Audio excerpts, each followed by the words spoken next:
Bajwa doctrine खत्म, इदारे ने बड़े बड़े नामों के खिलाफ इंक्वायरियां शुरू कर दी। सीनियर सहाफी साबिर शाकिर का तहलका खेज दावा सामने आ गया।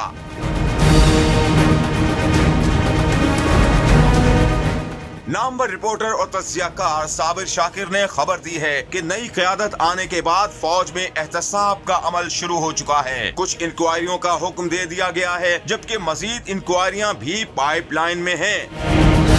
सीनियर सहाफी का कहना था कि सिक्योरिटी के तनाजुर में इस वक्त फौज के लिए सबसे बड़ा इशू मगरबी बॉर्डर का है। अफगान मसले में गफलत के जिम्मेदारों का तयन करने के लिए इंक्वायरी की जा रही है। ये सवाल उठाया जा रहा है कि अफगान इशू को पसे पुष्ट डालने का जिम्मेदार कौन है। बदलती इलाकाई सूरत हाल में पाक अफगान सरहद की कड़ी निगरानी क्यों न की गई।